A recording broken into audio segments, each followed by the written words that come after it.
Okay, as we've done in the past, rolling in today's preview discussion of the 17th Annual Billington CyberSecurity Summit with music from Soulfire. Some ASCAP violations there. So, yeah. Anyways, my name is Evan Weisel. I am principal and co-founder of W2 Communications, and once again, a community sponsor for the upcoming Billington CyberSecurity Summit.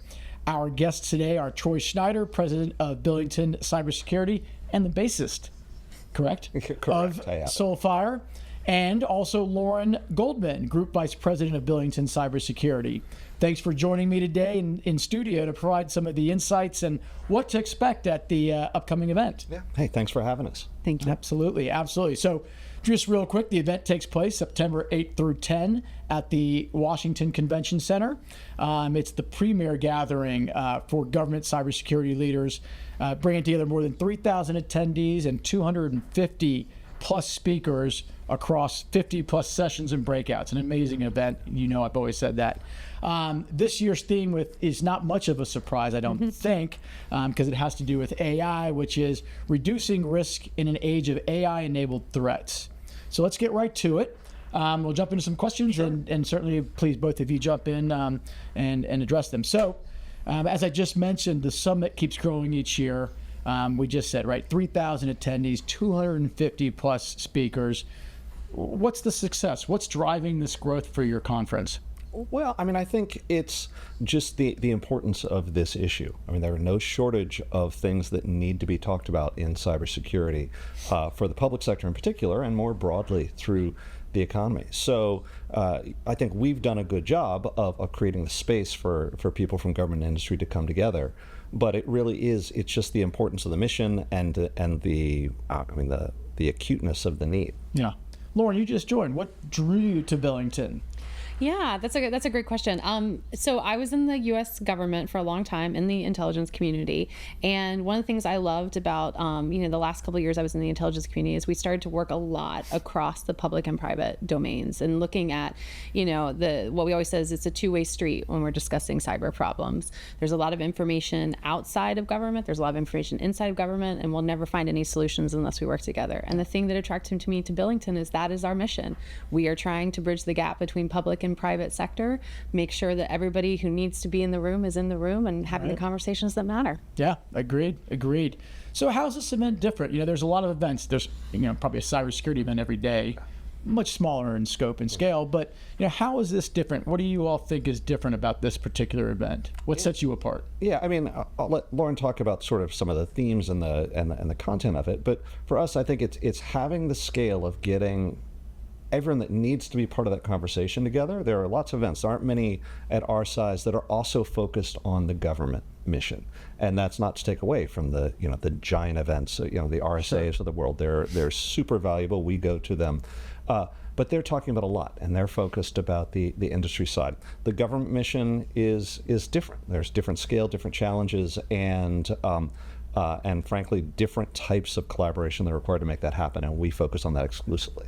Yeah, well, just moving on then, because the theme that we just talked about, right? The age of AI-enabled threats, reducing risk in that area.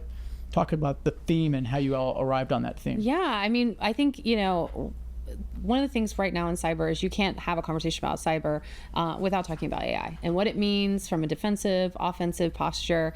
And everybody that we talk to, public, private, government, industry, it's like, well, I'm grappling with what AI means. And so that is, exactly what we're trying to do at this conference is bring together people to talk about what does that mean and what are the over the horizon problems and what are the current problems and what is everybody grappling with and what are the solutions? Yeah. Well, I think you and I were talking off air, right? That the AI and cybersecurity are pretty synonymous right now. Exactly. And so obviously there's no surprise with what the theme is this year, for sure. For sure. And so part of the theme there's sub-themes, I guess, right? In terms of, workforce development, cyber threat intelligence, AI. Can you talk a little bit about the different sub-themes that you all have that kind of go throughout the conference? Yeah. I'm happy to. So one of the things that, our content team is about half former intelligence, community folks. And one of the things that we always did in the intel community is you tee up the problem. Like, what is the actual problem we're talking about? What's the threat? And then you start talking about what those solutions are. And so the conference is the exact same way. You tee up what we're talking about, what are the threats, what are the things people are worried about, and then you start talking about what we do about it. Then we start talking about solutions. And so you'll see that kind of woven through all the different tracks that we have. We have a lot of sub tracks because people are interested in zero trust. They're interested in supply chain issues, all the things that people want to talk about. And we're very careful to ensure that we cover as much waterfront as we can, while also allowing for those kind of deep, intimate conversations that you expect at Billington. That's great. And so with AI, there's a lot of talk around offensive cybersecurity against defensive cybersecurity. Can you all talk a little bit about how much emphasis is on the offensive versus the defensive side? Or is there a balance, or is it all kind of inclusive? I think there's a balance there, right? And I think, it's important to talk about both sides, because there's a lot of folks that are, concerned about what AI means for their company, for their agency, for their department. And I think, there's a lot of risk there, but I also think there's a lot of opportunity. And so you have to have a balanced conversation where you're talking about both sides of that coin. And I think we did a really good job of trying to balance that throughout the session. And people have asked, which parts have AI in them? And at this point, everything has AI in it. Like, just pick a session, you will hear about AI. There's just no way to avoid it at this point. I'm going off script here a little bit, but zero trust was the big buzzword. And now we're just talking AI. Candidly, I'm not hearing as much about zero trust as I had now that AI has taken the kind of the center spotlight. How much is zero trust part of the program this year? Oh, it's a huge part of it. It's it's still important. It was the buzzword for a while, and everyone's like, well, we've got to have zero trust this, zero trust that, and now it's AI this and AI that. You still need the zero trust principles to secure your systems. That's even more important with bringing AI agents into the conversation and the added risks that come with with AI enabled threats. And so it's just it's less the top of the list on the buzzword bingo, but still very much part of the theme. Yeah. And I think another word that, is being bandied about even more now is resilience, because when we start looking at risk and, we talk about zero trust, we talk about supply chain, there's I think a growing, and rightfully so, agreement in the community that we need to talk about not if, but when, and be ready for that. And what does resilience look like? And what, how do we build resilient systems so that we're ready for when things happen? Yeah, and I think that lines up with continuous monitoring. Mm-hmm. I think that's the word I'm hearing across our account base and clients, right? Exactly. When it comes to FedRAMP and the 20X program and things of that nature. So I'm assuming that's going to be a big part of the program. Yeah. I mean, we don't focus a lot on the on the frameworks per se, right?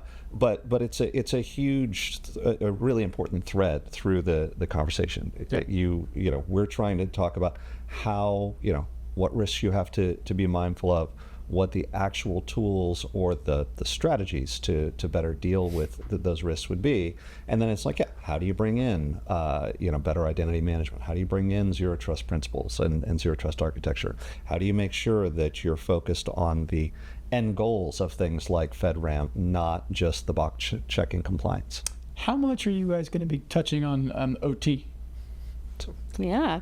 So great question on that. I know we've traditionally, not focused on OT as much, but two quick shout outs, I think, is that the third day is going to focus a lot on critical infrastructure. That's something that's on everyone's, mind right now is what does that look like? Most of critical infrastructure is privately owned. How do we work together, government and private sector? And then, we're doing a critical infrastructure summit in particular in November 17th and 18th in San Antonio, Texas. So I will plug that. Yes. And so we made critical infrastructure the focus of our third day is a really good bridge to that. And so we have a lot of great OT speakers, OT vendors. And again, the thing that we are very agnostic about the solution. We just bring people together and surface the problems and have that dialogue. And so we're very excited to really kind of amp up the talking about OT. Fantastic. So let's talk about some of the speakers you all have there. I know there's a lot, but are there, you've got folks from CISA, Department of War, intelligence community. What do you think draws them to your event, number one? And number two, are there any that you're really excited about? I know we're excited about all our speakers. I know. Love them all equally. But yes, I mean, to what brings them, I think it is, there's a critical mass that feeds on itself. Like, there are people that come to the Billington conference that aren't in Washington very often. There are people that get out and speak that aren't out speaking very often. And that's because they get to be with their peers in a way that there's very few similar opportunities like that throughout the year. So there's a little bit of success feeds on itself there. But I think it's because we really focus on trying to find those interesting overlaps. Sure. To your point, there's lots of conferences, there's lots of places where you can go dive deep on FedRAMP or dive deep on Zero Trust, or there aren't a lot of places where you can get the people that are kind of managing those initiatives for Fed civilian, talking to people from state, local, talking to leaders from allied nations, talking to people from both the traditional cyber companies, the OT leaders, some of the leading AI companies. They're all coming in, and it's like a big dinner party that gets the really interesting guest list. Yeah. Any of that? I mean, the only thing I would add to that is I'm really excited about our international presence this year. I'm very excited. We have a lot of allied nations. We'll have, speakers from NATO. And I think it's going to be really great because, again, we talk about in our borders how important it is to work together, but the cross-border, it's even more important. And so having, our Five Eye partners and our other foreign partners and delegates there is very exciting. That's awesome. So it's going to be a really rich conversation. Yeah, and really important, obviously. So yeah. Exactly. So let's keep moving on to this in terms of, are there any particular sessions that you're really excited about? Again, I know just, No, it's... Are there that stand out? There are Keynotes? There are lots. And I think, Lauren mentioned the international side. We've got a couple sessions where we have representatives from all of the Five Eye nations talking about like the shared efforts. And that's, such an important topic, and a really, again, it's hard to pull people from all corners of the globe to get on the stage together to talk about these things. Right. So I'm especially excited about that. I am excited about some of the sessions that are digging into the operational implications of AI. Not just, what's the big threat and what's coming, but like, here's really how it applies to certain missions. And I don't know, you're living in these. I'm living in this, so it's really hard to pick a favorite because there are just so many. Yeah, sure. Along with the great international panels we have a lot of breakout sessions, and I really like those because you can get so tactical on them. We have general sessions; those are a bit more high level, which are great. We know that our government attendees love hearing kind of that strategic vision from their leaders. The vendors obviously love hearing, where people are going and on the long term. But, in the tactical, you really get to have those kind of question and answers. You can really ask some of the industry and government's best. And so I'm really excited about those as well. So you just mentioned some sessions. Fireside chats have always been kind of an interesting component to your program. I wanted to come back to that because you asked, and we were going straight to the panels. We've got some great firesides. Sean Cairncross, who's the director of ONCD, Mr. Kapoor is the director of OPM. We're doing a joint fireside to open the conference, sort of talking about the workforce challenges and how the broader strategies sort of play out in actual implementation in government. We've got Richard Horn from the UK, Nick Anderson from CISA, General Stanton from DISA. I'm overlooking several here. We've got Brett Leatherman from FBI. He'll be on the third day, again, with that critical infrastructure focus, that law enforcement add to the bigger discussion. We've got, and Troy mentioned DOW, we've got Honorable Sutton, Katie Sutton is coming. So there's going to be a lot of really interesting, and I'm very excited because we also have the new director of CSER, who will be doing a joint fireside with DHS, S&T, Pedro Allende. So that is going to be a powerhouse discussion of how they're working together for the homeland. And the fireside chats are part of the program. Yeah. So they're main stage. We have kind of three different types of content, really. We have these fireside chats, conversations with senior leaders that are really meant to kind of, set the theme, both for the summit as a whole and to kind of sketch the big picture strategic vision, the commander's intent of what needs to be happening in government on the cybersecurity front. We have general session panels where they're on the main stage and we bring people in to dive a little bit deeper. And then there are the breakouts that Lauren mentioned, where for over 2 of the 3 days of the summit, we'll have sort of 6 concurrent tracks. And that's where you can really go deep into the topics that interest you most. Obviously, it's not possible to take in all of the content in real time there. We've got things going on, concurrently, but it's all recorded for people who want to go back and dig in after the fact. And we try really hard to build a framework for the conversation and then give people the opportunities to dig to whatever level of depth they want in the different programs. Fantastic. Yeah. So networking, and you mentioned the international component. Talk a little bit about the different networking opportunities that you all have for the attendees. Sure, I'll take that. A key part of the Billington Summit has been these VIP receptions we do with some of our key allied nations. We do a reception at the Australian Embassy, at the Canadian Embassy, and at the British Ambassador's residence, for the 3 nights of the summit. Those are, they're for speakers and sort of select guests, and so there's a chance to really kind of, have the hallway conversations or cocktail party conversations to build on what was said on stage. And then we try to, sort of expand that aperture and give opportunities for everyone at the summit to kind of forge their own networks and do this. There's all attendee receptions, both Tuesday and Wednesday night that are on site. There's lots of opportunities throughout the day in the exhibit hall and elsewhere. We do sort of lunchtime tabletop discussions, which are really, at a lot of conferences, they call them birds of a feather sessions, where people really can self-select and find the people that are interested in the same topics they are. This is the first time we've done them at federal. They've been immensely popular at our state-local summit. And so it's just a chance to bring people together. And going back to the international side, we're doing a roundtable with leaders from about 15 different nations on the opening afternoon, and there's a reception tied to that as well for folks to really focus on the international partnership. So there's some that are invite only, some that are open to all, and we just try and create the space for that. And we're also seeing more and more of our partners in both government and industry kind of building their own networking opportunities either at the summit or in the neighborhood around that. And so there's a big ecosystem for people that want to build those relationships. Agreed. Okay, so the other question that's not on here is your media presence. I'm seeing a larger and larger presence of media starting to attend your event, which is great news, I think, because obviously they're looking for what are the next kind of big headlines that are coming out and trying to hear things from the government speakers and so forth. So can you talk a little bit about the media growth there a little in terms of why are they attending? What are they getting out of the event? Sure. And certainly I think that's an opportunity for your attendees and your exhibitors to interact with the media, both at the business level as well as the government trade press. Spoken like a communications leader there. Yeah,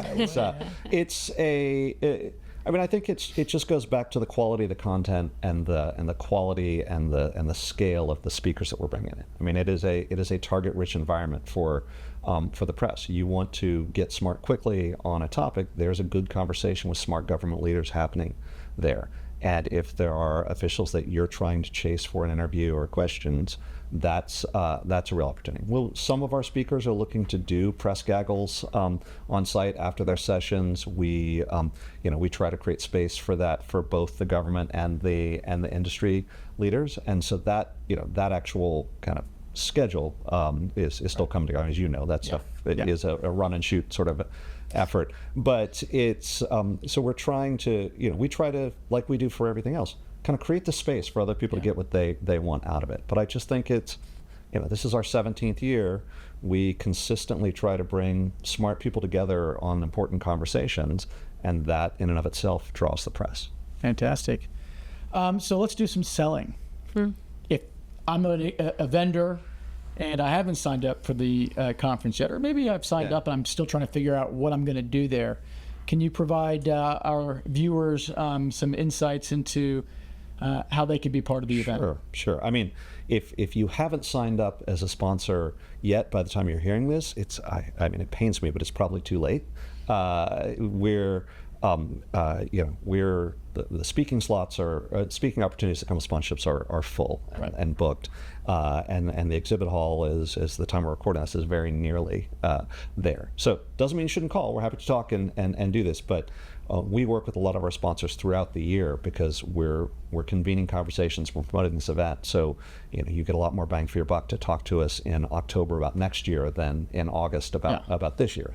But there's still the chance to be on the board as a participating sponsor. There might still be the chance to squeeze into the exhibit hall depending on exactly when this airs, and certainly I'd encourage those that aren't involved this year to come. Like, buy a ticket, check it out.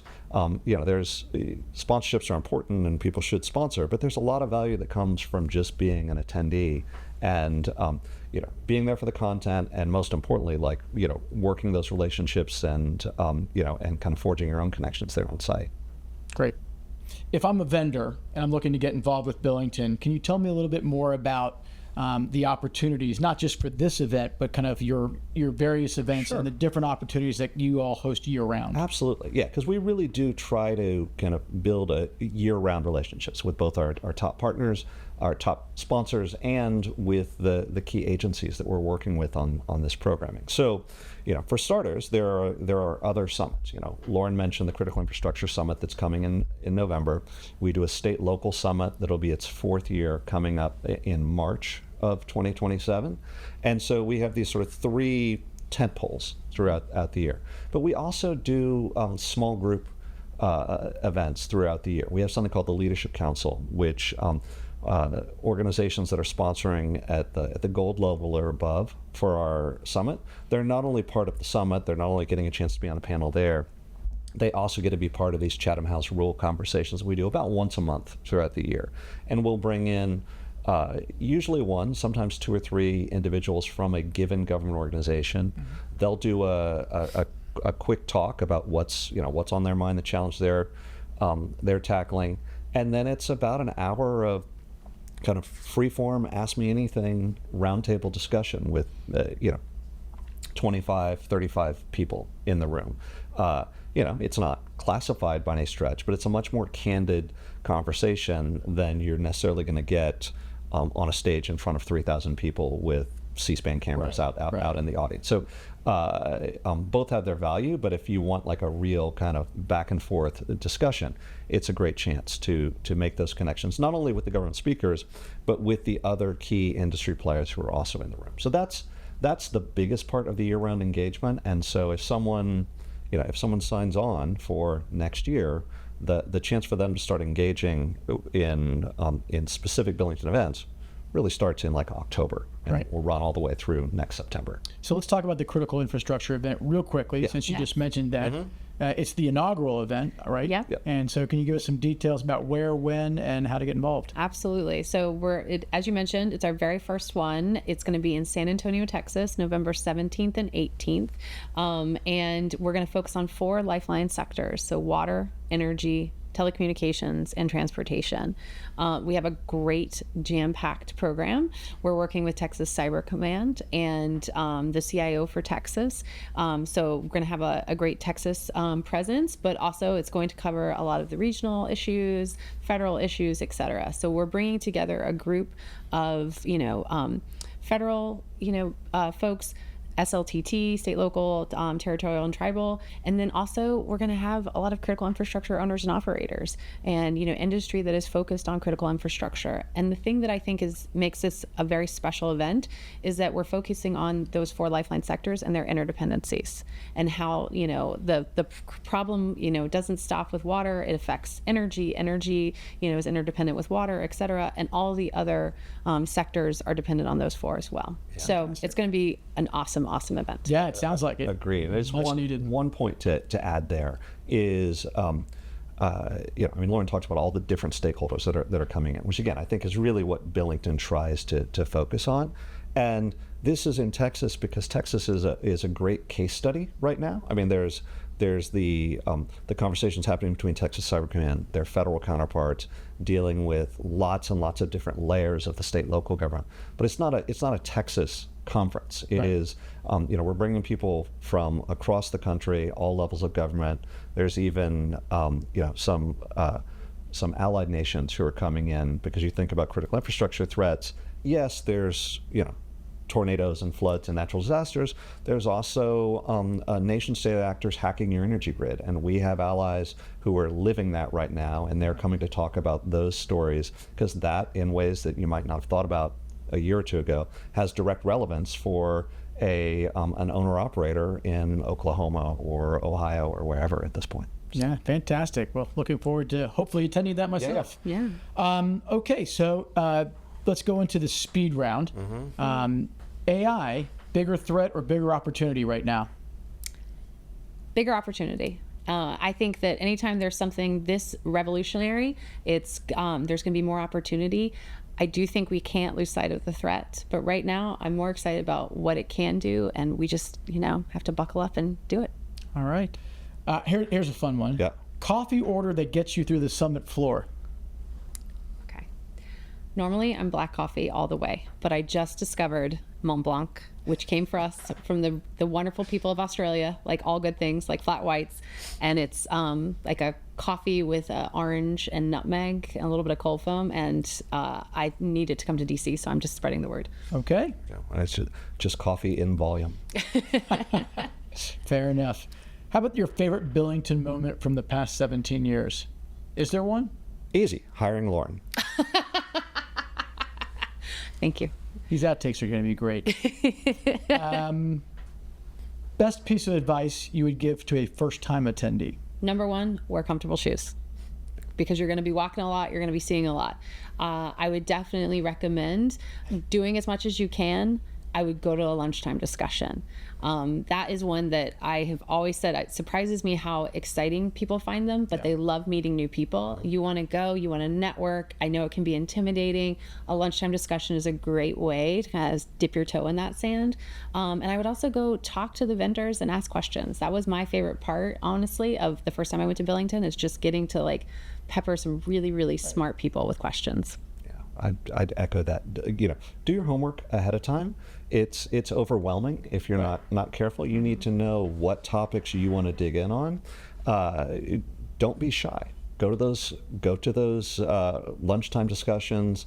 Find the speakers that you want to talk to after their sessions. Go find the vendors that matter and are relevant to you, and get the mobile app, because it tells you where to go. It gives you the opportunity to connect with others. It is kind of the decoder ring to figure out where you need to be at the summit. Okay. Fastest growing topic on the agenda this year from previous years? Yeah, and this one we will exclude AI, because it's everywhere. I do think quantum is important, and it is on our agenda, not in a huge way, but is it's one of those things that's starting to weave through more and more of the conversations.